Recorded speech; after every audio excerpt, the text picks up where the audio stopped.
Es īsi izstāstīšu par Madaras sākotnējo publisko piedāvājumu, kas bija 2017. gadā. Tas bija pirms 6 gadiem un, relatīvi pasen, bet es varbūt no tāda, tā kā daži fakti un kaut kādas tās lietas, ko mēs darījām un kāds bija tas mūsu redzējums un nedaudz arī par to, kā es pats izvēlos, kur ieguldīt.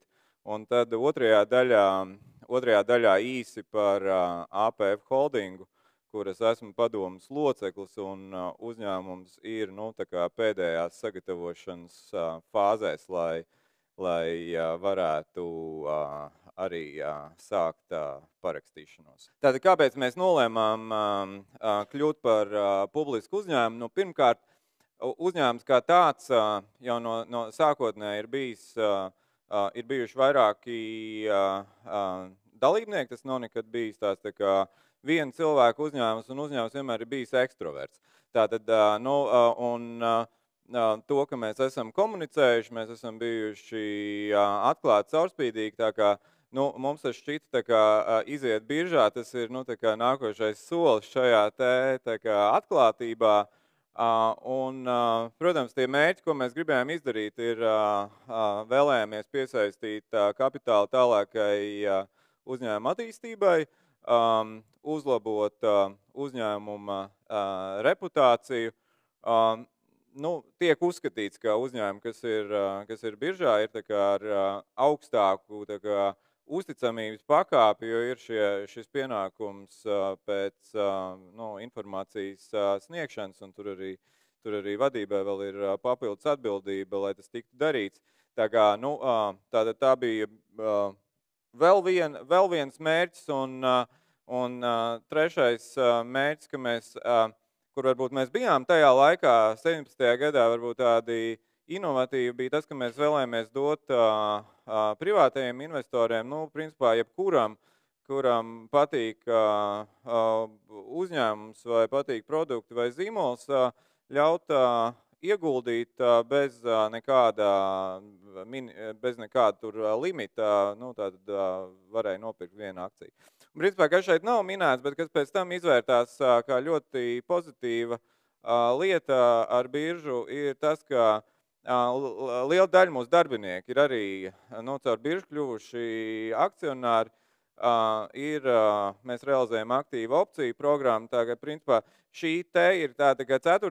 sadaļa, kas ir bijusi tā kā mērķis, kas mums nebija sākotnēji nolikts kā mērķis, bet kas ir nostrādājis ļoti pozitīvi, jo liela daļa uzņēmuma darbinieki ir ar cits pakāpes motivāciju. Šeit īsi par to, kāds bija tas process, līdz mēs nonācām līdz biržai. Process ir diezgan piņķerīgs un laikietilpīgs. Tas, protams, ir atkarīgs no tā, kāda ir uzņēmuma pašreizējā situācija un sagatavotības pakāpe. Mums tas aizņēma aptuveni 1,5 gadu, un tas 1,5 gads bija principā tā, ka man tas ikdienā aizņēma diezgan būtisku daļu no laika, protams, jo tuvāk nāk parakstīšanās, jo tas kļūst intensīvi, un tad, protams, tās pēdējās nedēļas, gan parakstīšanās laiks un pirms parakstīšanās, tas ir super intensīvi, tu neko citu nedari, tas ir tikai un vienīgi sarunām ar investoriem. Tātad, ja šeit daži tie praktiskie tādi punkti, kas ir jāizdara, tad, principā, pirmā lieta ir mēs bijām sabiedrība ar ierobežotu atbildību, tad mums bija jāreorganizējas uz akciju sabiedrību, kas tajā laikā pietiekoši arī laikietilpīgs process aizņem pusgadu. Tālāk ir jāsakārto korporatīvā pārvaldība, jāievieš uzņēmuma padomu, ja tāda mums nebija. Mēs sākām arī, ieviesām arī šos te ESG pārskatu sagatavošanu, kas ir šie te mūsu ilgtspējas pārskati un sociālās atbildības pārskati. Tālāk no tām lietām, kas notiek tā kā gan uzņēmumi, gan ārpus uzņēmumu, ko izpilda juristi, tad juristi taisa tā kā tādu juridisko izpēti sākotnēji, tad viņi pasaka, kur ir tā kā vājās vietas, kas ir jānovērš, kas ir jāsakārto, tur daudz lietas arī varbūt pie korporatīvās pārvaldības attiecas. Un tad ir šī te akciju emisijas prospekta gatavošana, kas arī ir tāds dokuments uz pārsimts lapām, un kura sagatavošana arī prasīja aptuveni pusgadu. Principā tas, ko es arī visiem saku, kas pie manis nāk konsultēties par to, kā to darīt, tad es vienmēr arī saku, ka labāk atvēlēt tam vairāk laika, jo tā pieredze rāda to, ka kad ir bez šī te visa nosauktā ir vēl diezgan daudz lietas, kas ir jādara un jāskaņo, un ja uzņēmums nav ļoti liels ar milzīgu vadības kapacitāti, tad tas aizņem diezgan lielu laiku no uzņēmuma vadības kapacitātes. Un tad, protams, kad par IPO ir arī jāstāsta, tad ir diezgan aktīvs arī mārketings un PR aktivitātes. Mēs tiešām mēģinājām izdarīt savā laikā tāds eksperiments, ko iespējams Latvijā, Baltijā nekad neviens nebija darījis, un mēģinājām iet maksimāli pie privātā investora, uzrunāt privātos investors, arī tādi, kas nekad iepriekš nav ieguldījuši akcijās. Sagatavošanās sākotnējam publiskam piedāvājumam ir arī diezgan, padārgs process, tātad tur ir iesaistīti virkne konsultanti, juristi, vēl dažādi speciālisti, PRs, mārketings. Var sakot, mūsu gadījumā tas izmaksāja aptuveni 10% no piesaistītā kapitāla. Droši vien, ka mums relatīvi neliels tas laidiens bija tādā biržas mērogam 3,3 miljonu eiro. Ja tas laidiens būtu lielāks, droši vien tas procentuāli tās IPO izmaksas samazinātos, jo daudzas lietas tur tā kā ir neatkarīgas no tā, cik liels ir tas piedāvājums. Interese par Madaras akcijām bija liela. Var sakot, pieprasījums pārsniedz 2,5 reizes piedāvājumu, un tad IPO par uzņēmuma akcionāriem kļuva 749 privāti investori no Latvijas un Igaunijas. Igauni laikam bija arī tajā laikā vairāk, un manuprāt joprojām varētu būt vairāk, un tas laikam ir tāds Igaunijas fenomens. Es domāju, tas iespējams pat ir Eiropas mērogā uz viņu iedzīvotāju skaits, cik viņi ir aktīvi ieguldītāji. Arī IPO ietvaros par mūsu strateģisko investoru kļuva Transmerija grupa, kas ir pašreiz Madaras zīmola izplatītāji Somijā un Igaunijā. Mēs bijām arī viena no pirmajiem Baltijā, iespējams pirmie Baltijā, kas sāka akcionāriem piedāvāt lojalitātes programmu. Un mēs to esam gadu laikā testējuši un mēģinājuši pieslīpēt. Protams, akcionāriem vislielākā interese ir par šīm te mūsu saucamajām insider pakām, ko saņem bez maksas un kur ir iekšā jaunie produkti izmēģināšanai, un kur mēs arī sagaidām, ka vēlams, ka mums arī dod atgriezenisko saiti, kā patīk šie jaunie produkti.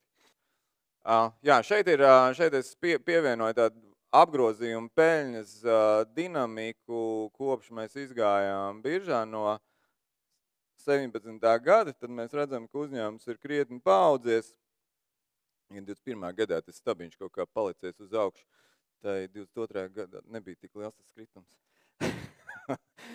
Pagājušais gads mums bija relatīvi sarežģīts. Mēs visu laiku tā kā nevarējām noķert notikumus, kas viss bija gan karš, gan relatīvi saspringtā situācija konkurence e-komercijas kanālos. Tā kā, pagājušais gads mums bija, nedaudz izkrīt, bet, es ceru, ka mēs šogad atkal esam noķēruši notikumus un atgriezīsimies pie augšspējošām līknēm. Un šeit mēs redzam, kāda ir bijusi cenas dinamika biržā. Kopš sākuma tātad mūsu IPO cena bija 6,25, un tad mēs varam redzēt, kā mums pa gadiem ir gājis, un šeit mēs varam redzēt, pagājušais gads mums bija tāds, mērenāks attiecīgi investori laikam, gaidīja no mums izaugsmi, attiecīgi, mēs šeit redzam kritumu.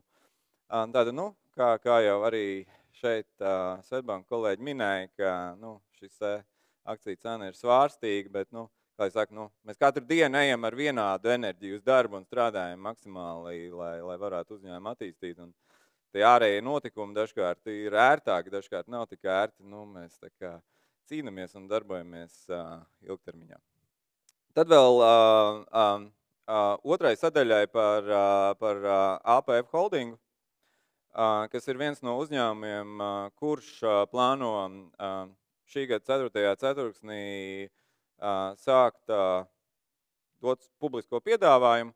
Un es šajā uzņēmumā esmu padomes priekšsēdētājs ar tādu mērķi arī, ka galvenais mērķis man ir palīdzēt šim uzņēmumam iziet šo procesu tā kā pareizi, konsultēt uzņēmumu vadību, un arī pēc tam, ka uzņēmums būs biržā, tad uzraudzīt vadības darbību. Kādēļ es nolēmu APF holdingām pievienoties, un tas ir laikam tas, kā es arī izdaru investīcijas, ka tas arī tās akciju portfels, kas man ir, tad es ieguldu produktā, kurā es saprotu, komandā, kas man patīk un šķiet profesionāli, un es ieguldu ilgtermiņā, un man tā kā arī neuztrauc tur kaut kādas svārstības, ja tādas notiek. Tad, principā es tā kā, es tā kā ar savu to investīciju tā kā cenšos atbalstīt biznesus, kas man šķiet interesanti. Un APF Holdings ir viens no tādiem, tātad APF Holdings ir, principā, Alūksnes putnu ferma un vēl vairāki meitas uzņēmumi, bet tas viss tātad ir par olu ražošanu. Un varbūt uzņēmums nav pārāk zināms, bet šis ir otrais lielākais olu ražotājs Latvijā aiz Baltikovā un trešais lielākais Baltijā. Un veikalos mēs redzam ar zīmolu Olūksne šos produktus, jo putnu fermas atrodas, putnu noviens atrodas pie Alūksnes. Un man šis šķita, es pats neēdu gaļu, bet es ēdu olas, un man šis šķita ļoti interesants stāsts ar to, ka šeit ir tā kā ambīcija, iet arī šajā zaļajā virzienā, un jau pašreiz uzņēmums ir tā kā virs nozars tā vidējā standarta, un man šķita ļoti interesants stāsts par to, kā to varētu vēl pacelt un attīstīt. Tad šeit ir daži šie rādītāji.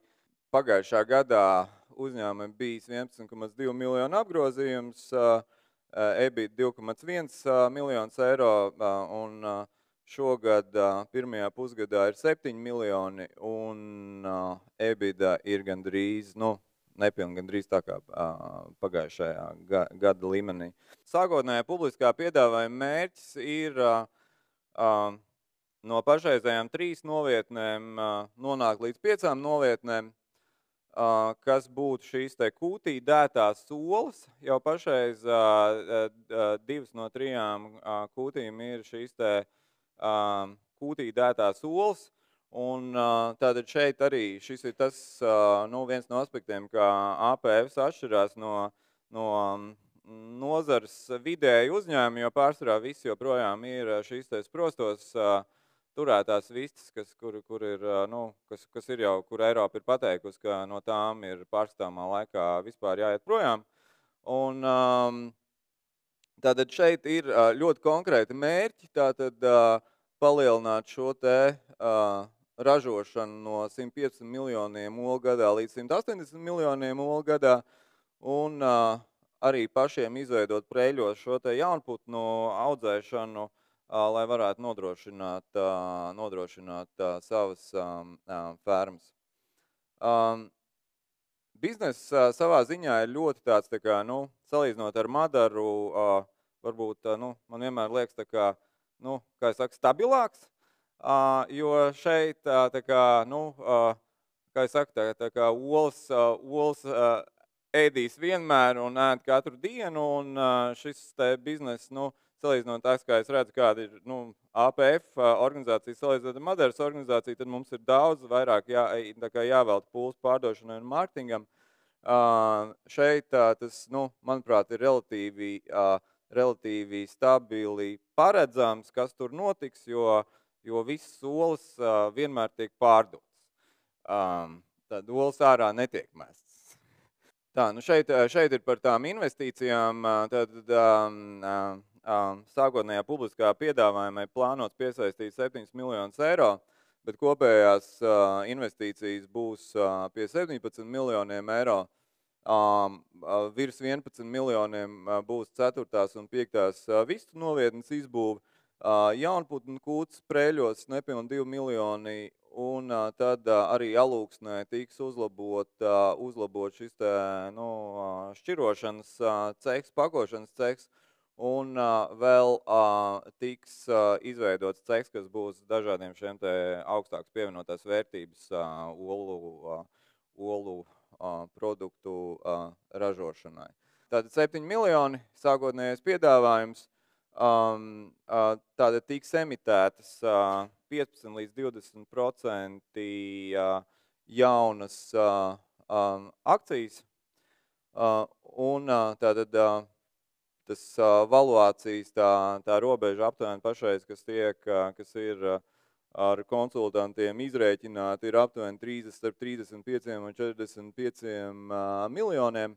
Plāns ir tāds, ka tas ir nedēļu jautājums, kad šis uzņēmums varēs uzsākt parakstīšanos. Un, protams, visi privāti investori ir aicināti sekot līdz notikumiem, izvērtēt un, ja stāsts šķiet interesants un pievilcīgs, tad arī ieguldīt. Pieejams būs visiem.